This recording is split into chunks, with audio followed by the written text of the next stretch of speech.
It was supposed to be just another peaceful morning in Chelmsford, England. But as the sun rose over a quiet neighborhood, faint sounds of shouting pierced the early calm. The noise came from Jack Sepple's apartment. Then just as suddenly, the shouting stopped. Silence returned. Hours later, police arrived at the flat. What they found would shock even the most seasoned officers. The lifeless body of 19-year-old Ashley Wadsworth, a Canadian girl who had crossed an ocean to be with a boy she thought she loved. Behind her tragic death was a story that would unfold piece by piece, a chilling mix of affection, obsession, and emotional manipulation that ended in a brutal, senseless killing. Welcome, this is Crime Uncovered, where every case has a story, and the truth is often stranger and darker than fiction. If you haven't subscribed yet, kindly do so to stay updated on the latest crimes we uncover. Ashley was born on July 25, 2002, in the peaceful Canadian town of Vernon, British Columbia. She was the youngest daughter of Kenneth and Christy, and from the very beginning, she radiated joy. Her family often said that she brought light into every room she entered. Ashley grew up surrounded by a close-knit, extended family, a sprawling web of over 50 relatives, many of whom lived nearby. Her parents divorced when she was still young, a difficult transition for any child, but Ashley navigated it with remarkable resilience. Her father later remarried and had 2 more children, Crystal and Brandon. Ashley embraced her growing family with open arms, never letting fractured relationships become permanent divides. More than anyone, she doted on her niece, Paisley, her older sister Haley's daughter. Their bond was something special, like that of sisters more than aunt and niece. Ashley wasn't just warm and loving. She was also fiercely curious about the world. She was an active child, with a zest for life that expressed itself in everything she did. She swam like a fish, skied with grace, and rode horses with ease. When she wasn't outdoors, she played the clarinet, dabbled in tennis, or got lost in books and music. She had a laugh that was both gentle and contagious, and a personality that made people feel seen and safe. Social media was her digital scrapbook. Her pages were filled with cheerful memes, funny stories, and goofy selfies. She often posted photos with her friends, cousins, and family, and sprinkled her feed with heartfelt quotes and messages. Ashley had a way of being vulnerable online that made people feel connected to her, even if they hadn't met her in person. And like many girls her age, Ashley had dreams. Some were small, like visiting England or meeting a celebrity. Others were bigger. Go to university, fall in love, start a family of her own. But perhaps the most enduring dream started in 2015, when she was just 12 years old. It began with a message from a boy across the ocean. His name was Jack Sepple. It started the way so many modern love stories do, with a click, a follow, and a message. Ashley was only 12 when she first came across Jack Sepple through mutual online friends. Jack, 3 years older, lived thousands of miles away in Essex, England. At first, it was innocent curiosity. He was polite, charismatic, and unusually attentive for a teenage boy. Their conversations began as casual exchanges, funny memes, music suggestions, playful banter. Ashley found him easy to talk to. Despite the time difference, they began spending more and more time online together, their chats evolving into long, late-night video calls. Jack became a digital constant in Ashley's life. Over the years, their connection deepened, blurring the lines between friendship and something more. As Ashley entered her teenage years, Jack remained in the picture. He sent her birthday gifts, teddy bears, jewelry, clothing, even money. He made her feel special, like someone truly saw her, even from across an ocean. For a young girl growing up in a small Canadian town, the attention was intoxicating. Their virtual bond gave Ashley a sense of adventure and mystery that everyday life couldn't offer. But even in these early days, warning signs crept in. Jack grew possessive, jealous when Ashley spent time with friends or didn't reply quickly enough. They would argue, and Ashley would block him to create space. But Jack always found a way back, creating new accounts, messaging through friends, and pressuring her to let him in again. Then came the tattoo.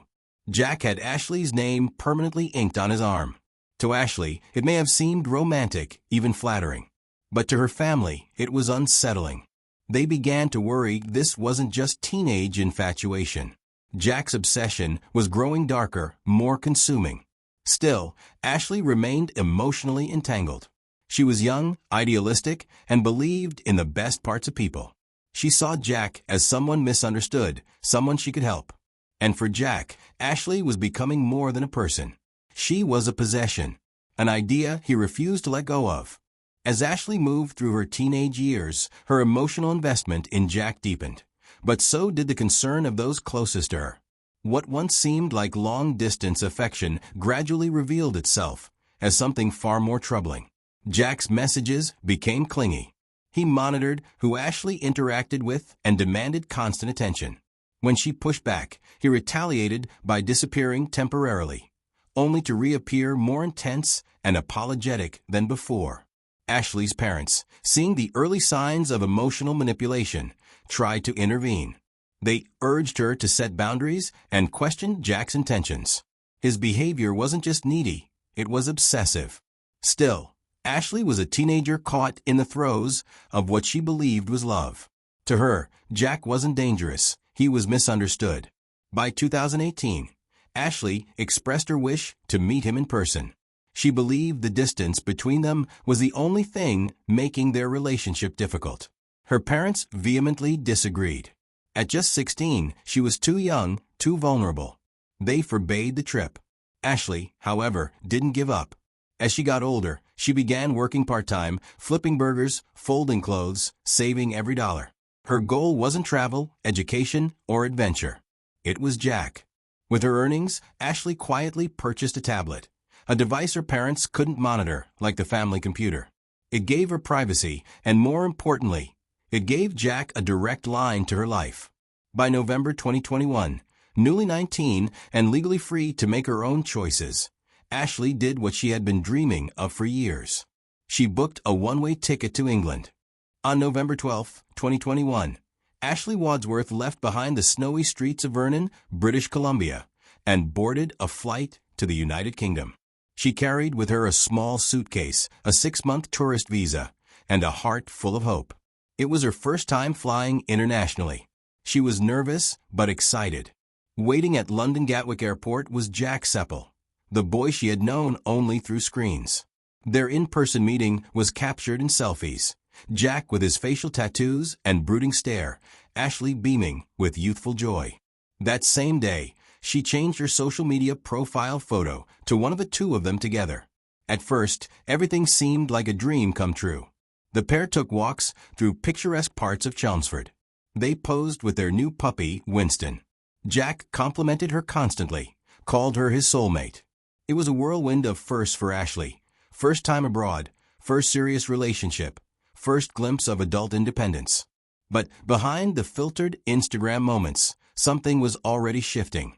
Jack began showing signs of restlessness. He disliked going out. He was irritable. He stopped engaging in the same experiences Ashley was so eager to have. What was supposed to be a romantic reunion was quietly turning into a slow unraveling. Ashley, though, didn't let on. Her social posts stayed cheerful. She shared photos of the puppy, of the city, of Jack. She wanted this to work. Ashley settled into Jack's small apartment in northwest Chelmsford. It was government housing, sparsely furnished, and surrounded by a neighborhood with a rougher reputation. Still, Ashley made the best of it. She shared photos of them cooking, taking walks, raising their puppy. She messaged family and friends with updates that sounded hopeful. But behind those texts and smiling pictures was a very different reality. Jack began to isolate her emotionally and physically. He discouraged her from speaking to neighbors and became furious if she reached out to others. He made her delete contacts, blocked her from going to church, and dismissed her desire to connect with American missionaries who had offered friendship. Ashley, undeterred, kept in touch with them secretly. She would text and delete messages, clearing her phone before Jack could check it. In those brief exchanges, she confided her frustrations. She admitted that Jack had become increasingly moody and controlling. She also admitted something else. She believed that with enough love, she could fix him. Ashley was raised to forgive, to nurture, to believe in redemption. She couldn't let go of the idea that the Jack she had fallen for, the one who sent her teddy bears and long midnight texts, was still there, buried under anger and insecurity. So she stayed. And Jack knew she would. What began as emotional control soon turned into physical violence. About 6 weeks after her arrival, Jack struck Ashley in a fit of jealousy. The reason? Something trivial. A blocked number. A message he didn't like. He slapped her across the face, and she took it. Not because she wasn't hurt, but because she didn't know what else to do. Ashley didn't tell her parents. She didn't go to the police. Instead, she took photos of her bruises and stored them in a hidden online folder, a silent cry for help only she could see. She shared some of her pain with her sister Haley, but begged her not to tell their mother. She feared her family would hate Jack, and in some part of her heart, she was still defending him. Then came December. Jack, spiraling emotionally, overdosed on anti-anxiety pills. Ashley found him unconscious and immediately called emergency services. He survived, but the emotional manipulation deepened. In the eyes of the healthcare workers, Ashley was now his caregiver. She was given responsibility for administering his medication and a lockbox to keep it safe. The system unintentionally made her accountable for his well-being, not the other way around. Despite the overdose, despite the violence, despite the fear, Ashley stayed. She told her family that he was trying, that he was sick, not evil, that he could change. But the truth? Jack wasn't getting better. He was getting worse. By January 2022, Jack's temper had become a storm Ashley couldn't predict. One moment calm, the next a violent eruption. One evening, during yet another argument, Jack hurled a beer glass across the room. It shattered against Ashley's head. In a panic, Ashley video called her sister Haley. On the screen, Haley saw blood, broken glass, and Jack, pacing behind her, yelling, wild-eyed and furious. Ashley tried to clean up while Jack shouted orders. She winced with every movement, her head throbbing, her hands trembling. Haley begged her to leave, to call the police, to come home. But Ashley wouldn't. She still believed there was something worth saving. That the boy she fell in love with, the sweet, funny one from their online chats, was trapped under the rage. She wanted to help him, to heal him. But the truth was darker than Ashley could accept. There was no version of Jack left to save. February 1st, 2022. Ashley woke up with dread in her chest. The arguments had become more frequent, the violence more random. That morning, Jack once again accused her of hiding something. He demanded access to her phone, furious over a photo he found. Ashley ran, barefoot, bleeding from her hand. She fled to a neighbor's apartment, tears streaking down her cheeks. She begged the neighbor not to call police. She was terrified not only of Jack's temper, but of what might happen to him if the authorities got involved. The neighbor pleaded with her to stay, to not go back. But Ashley, ever hopeful, ever loyal, returned. Jack apologized, said it was a mistake, promised it wouldn't happen again. That same day, after learning the truth from Haley, Ashley's mother booked her a flight home. February 3rd, 2 days away. It was the glimmer of escape she needed. She told Jack she was leaving. He didn't fight it. He even agreed to take her to the airport. But the next 48 hours would prove deadly. Ashley didn't know it, but her time was running out. And her decision to go back, to try one last time, would cost her everything. At around 11 a.m. on February 1st, Ashley ended what would be her final call with her family. For nearly 3 hours, she had been talking with them, clinging to a sense of normalcy and the hope of returning home soon. They encouraged her to stay strong, to get on the flight, to come home. But minutes after that call ended, Jack Sepple snapped. In a fit of paranoia and rage, he lashed out. He strangled Ashley with his bare hands until she stopped breathing. But that wasn't enough. Consumed by obsession and fury, he walked into the kitchen, grabbed a knife, and returned to her lifeless body. Then he stabbed her. Once, twice, 10 times, 20. It didn't stop. Over 90 wounds were later counted across her chest and abdomen. The brutality was staggering, the intent unmistakable. And then, As if nothing had happened, Jack wiped the knife clean. He sat on the couch. He turned on his video game console. He updated his social media profile to a photo of himself and Ashley, smiling in better days. The caption read simply, "Always mine." And then he recorded a video for Ashley's sister, Haley. In it, Jack rambled about love and regret, his tone eerie and disconnected. Ashley's lifeless body lay beside him in frame, a grotesque contrast to his words. He never sent the video. Thousands of miles away, in Vernon, British Columbia, Ashley's family woke to chaos. Their phones lit up with missed messages, pleas for help, distressing texts from Ashley's number. But when they replied, there was only silence. Frantic, they reached out to one of Ashley's friends in Chelmsford. The friend rushed to Jack's apartment and knocked, calling Ashley's name. There was no response. No sound. Just an eerie stillness.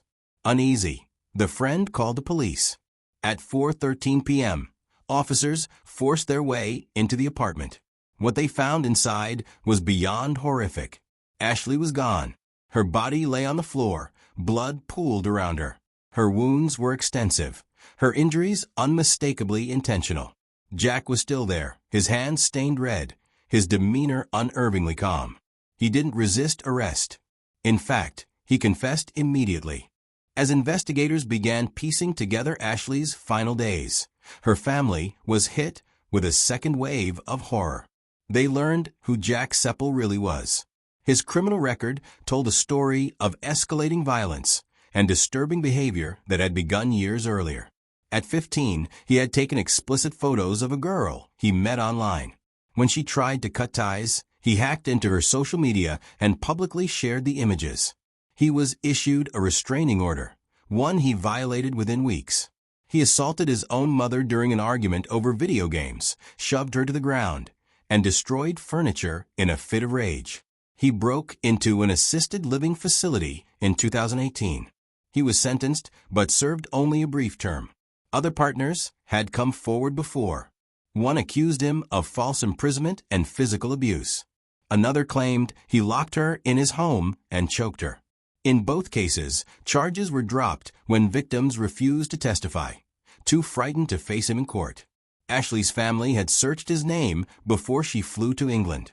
Nothing came up. No warnings. No red flags. Because none of it had been made public. And the man who had hidden in digital shadows now stood exposed, but only after it was far too late. When Jack Sepple stood before the court, he didn't offer a fight. He pleaded guilty to Ashley's murder. He claimed his actions were the result of a psychotic break, pointing to mental health issues and emotional instability. But the evidence painted a different picture. Toxicology reports revealed nothing more than cannabis and therapeutic levels of prescribed anti-anxiety medication in his system. He had been using drugs, yes, but he wasn't impaired. Psychiatrists evaluated him thoroughly. He understood right from wrong. He was coherent, deliberate. He was found fit to stand trial. The confession, the video, the brutality, it left the judge with no choice. On October 10, 2022, Jack Sepple was sentenced to life in prison. The minimum term was set at 23 years before parole could even be considered. But even that seemed merciful for what he had done. He offered no apology in court, no explanation, just silence. A hollow shell of a man who had taken a bright, beautiful life and gave the world nothing in return. Ashley's family made the heart-wrenching journey from Canada to the UK to attend Jack's sentencing in person. They sat in the courtroom, listening to the details of their daughter's final moments. The letters, the video, the history of violence they hadn't known. After the trial, they walked quietly to Jack's flat in Chelmsford. There, they laid roses and wreaths on the doorstep, a vigil not of anger, but of grief. A silent tribute to the daughter they loved, the girl they couldn't save. Ashley's remains were flown home to Vernon with the help of hundreds of donations. Her funeral took place on February 23, 2022. It was live-streamed for those who couldn't be there in person. Speakers shared memories. Her laugh, her sense of adventure, her kindness. Leftover funds from the campaign were donated to a scholarship fund and a domestic abuse prevention organization, a way to turn tragedy into purpose. But for Ashley's parents, closure remained elusive. They later learned about Clare's Law, a UK disclosure program that allows people to ask police if a partner has a history of abuse. Authorities can share this information if there's a risk. They hadn't known. Had they submitted a request before Ashley's trip, they might have learned about Jack's past, the restraining orders, the arrests, the violence. By the time they learned about it, it was far too late. Ashley Wadsworth was not naive. She was smart, brave, independent. She had dreams bigger than Vernon, and she chased them. She believed in love, but more than that, she believed in people. She believed broken people could be fixed. But Jack Sepple wasn't broken in the way she thought.